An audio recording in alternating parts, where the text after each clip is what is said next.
Hello. So, probably 10 to 15 minutes ago, I finished watching Room 1408. It's a horror thriller by Stephen King, and I was watching the director's cut, and I'm going to give you a review. I'm going off some notes here, so I'll be looking back and forth. The movie reminds me very much of Silent Hill 4, The Room, meets The Shining. The latter being another great work of Stephen King, one of my favorites, in fact. For those of you who don't know, Silent Hill is a video game series that 2 movies have been based off of. The movies were actually very non-canon. They weren't really tied to the video games at all, but the story kind of followed. In Silent Hill 4, The Room, basically this guy is trapped in his apartment. His door is chained up. There's no visible way to remove the chains, and no one outside can hear him. His window is sealed. There's no visible seal on it, but he can't open it, and no one can hear him outside there either. Can't break the window. He tried that. Eventually, and you can assume that maybe a few days have passed by the way the story begins to unfold, eventually a hole appears in his wall. This hole looks probably like the old stone ventilation or water holes they used to have underground. Basically, it's just a perfectly round hole, a very long hole, and he ends up having to crawl through that, and he ends up in Silent Hill, which is basically this mining ghost town. And, of course, the story unfolds from there. The difference in 1408, of course, being that even when the protagonist finally escapes from the room, washing up on the beach where, he wiped out when he was surfing, he ends up, spending a few days in the hospital and finishing a book and all that. And when he goes to mail the book, he figures out he's still in the room. That was kind of a cool twist, actually. What I've discovered is that a lot of what was in 1408, mostly what was leading up to when it actually climaxed and shit started to happen really fast, really creepy shit, most of it was very cliche. Objects, turning, like a painting would turn, or a song would come on over the radio when the alarm clock radio when the alarm clock radio wasn't on, things like that. And even after it started climaxing and sort of winding down to the end, there was a lot of stuff that was really cliche. But there were a couple of things that I found were kind of cool twists. First and foremost was the painting of a ship, which he gave a closer look later on in the movie. And instead of just tilting or something, or just looking like it was moving, it actually looked like you were watching a movie within a movie. It was pretty cool. You could see the water flowing like the storm was, like the ocean was having a storm. The ship was rocking, etc. Here's what I found interesting. He takes a baseball bat, the protagonist takes a baseball bat to the picture. Suddenly the whole room floods. That's when he, goes to this whole thing that he's drowning and all this. And it's like he's actually in that painting. Well, all of a sudden, he wakes up on this beach. He's, coughing up water, etc.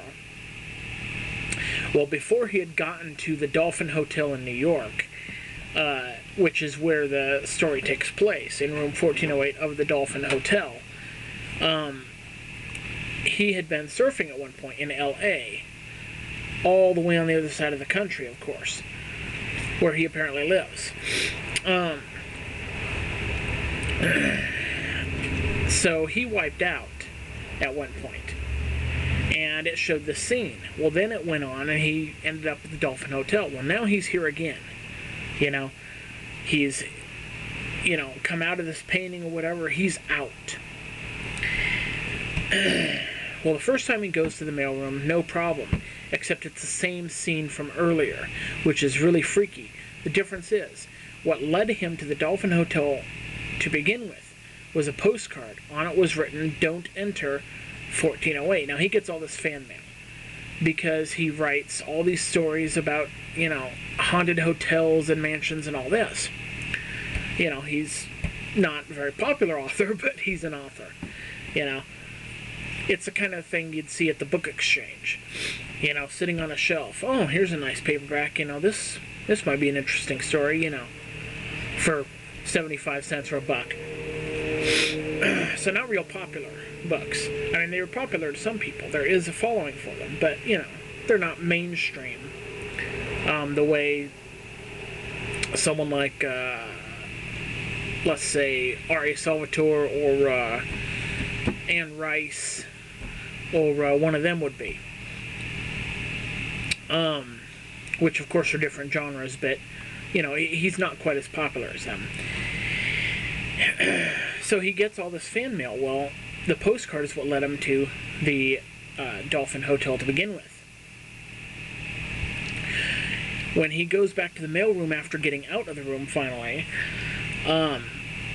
interestingly enough, there's no postcard. He even asked the mail guy, "Do you see a postcard?" Nope, no postcard. Well, finally he gets the book all written, it's all done, he gets it, packaged, and he goes in to mail it. Now, when he first got to the Dolphin Hotel, he was waiting for the manager, because nobody stays in 1408. I mean, nobody.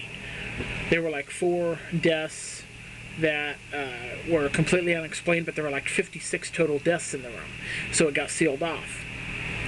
Well, while he's waiting for the manager, he's talking to the bellhop, who wants to take his bag, and he refuses.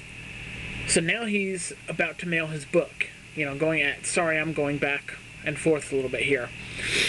So he's out of the room. He goes to the post office to mail his book, right, to his publisher, who is in New York, along with his ex, Lily. Their daughter died, which caused, this whole tour of all these mansions and stuff. Anyway, he realizes that the bellhop and the post office guy that he's seeing now, who's saying the post office is closed, they're the same person. Now, there are people working at the post office at the time that are doing something with the walls, or remodeling, repainting something, right? All of a sudden they start tearing apart the walls, and it quickly becomes evident he never left the room. Then his dead daughter shows up. A little bit of an emotional scene, then she dies again, crumbles into dust. Then he starts trying to tear apart the room. Oh, this is after, I'm sorry. There's a freestanding door all of a sudden. The room looks ruined, I mean totally destroyed. But there's this perfect freestanding door.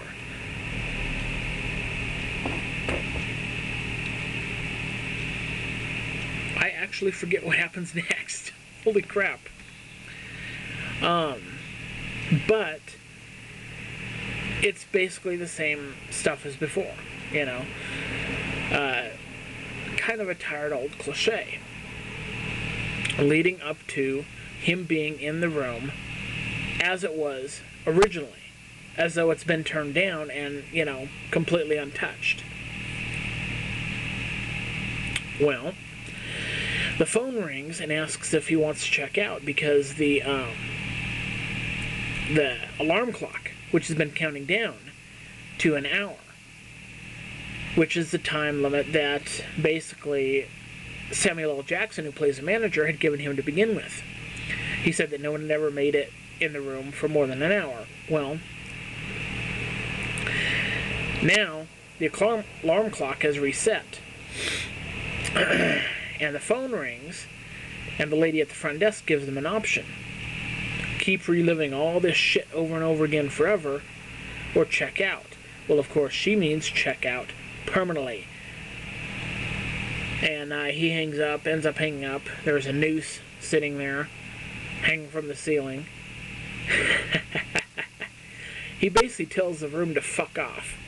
Because what he does is he turns the bottle of booze that he has into a Molotov cocktail, tosses it at the wall, and it starts to burn. Well, naturally, he ends up dying there. At the end of the movie, it shows his funeral, and then it shows Samuel L. Jackson, the manager, trying to give his effects to his ex-wife, to Lily, which basically consists of a tape recorder, which he has been using to record his notes throughout the movie because he's trying to review this scary hotel for his book. She refuses, and the author, the protagonist, his publisher, refuses, says, get the hell out of here, basically, she's been through enough, etc. Well, finally, it shows, he's looking at this tape recorder, listening to it, and he's hearing all the weird shit. Well, he hits stop. He looks in his rearview mirror, and there's like this burnt up corpse leaning forward like it's alive, sitting in his back seat. He jumps the hell around. Oh man, scared the shit out of him. It was cool. But even though he's being haunted, the end of the movie comes, the very end of the movie, and his daughter, like in this ghostly voice, is calling to him. And so he turns around, he's smoking a cigarette. He hasn't smoked since she died, I guess.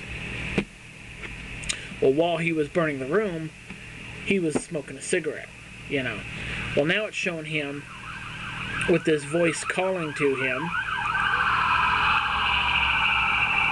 I hate the city. Too many damn sirens. Anyway, so he's smoking a cigarette. This ghostly voice of his dead daughter is calling to him. He turns around and says, yeah, okay. And then he starts to walk away. And he slowly fades away, and that's the end of the movie. As I said, some of these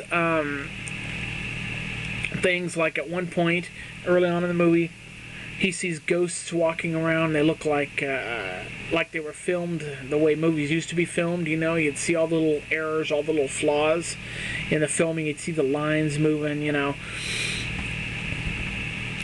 First one he sees is a guy that jumps out the window. Second one he sees, girl jumps out the window.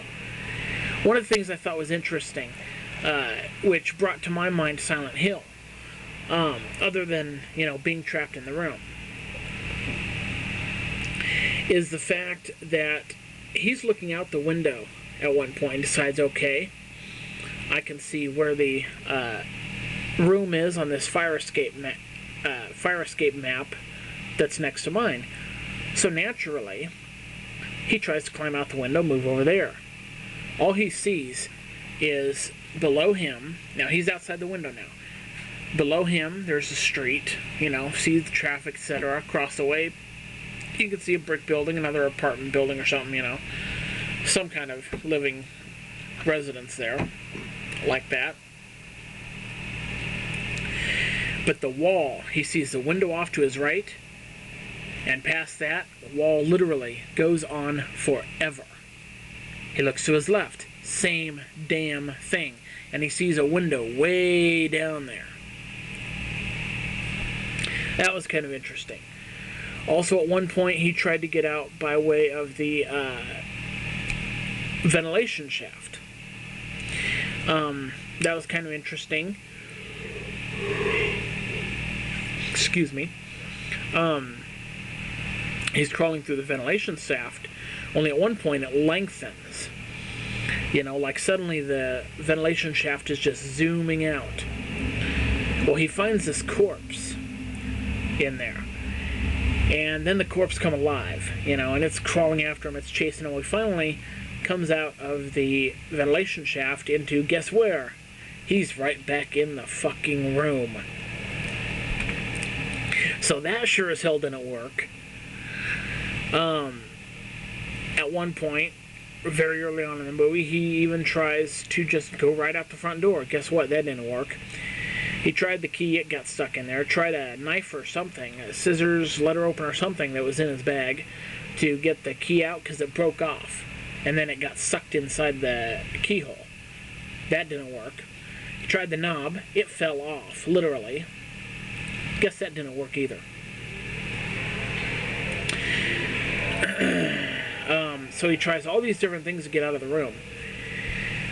And honestly, the whole thing reminds me, like I said, of Silent Hill 4, The Room meets The Shining. He's even warned by Samuel L. Jackson, and of course he writes this shit for a living. So naturally he's, cynical, he's skeptical.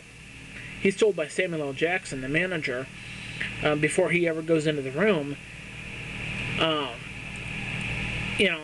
that this is not a room that he can go into. Well, of course, he fights it legally, finally gets into the room, but he asked about ghosts or something at one point, right before he's handed the key, or right after he's handed the key or something. And Samuel L. Jackson basically says, what ghosts? And he says it's just an evil fucking room. That's his words. And all the stuff that was shown, I would have to agree. Overall, like I said, a lot of it was cliche, but there were a couple of elements that were kind of unique. Very overlooked in parts. Very Silent Hill in parts. I give it maybe 4 to tentatively 4.5 stars. It's a good movie. Parts of it are cliche, parts of it aren't. So, 4.5 stars. And that's my review. Signing off.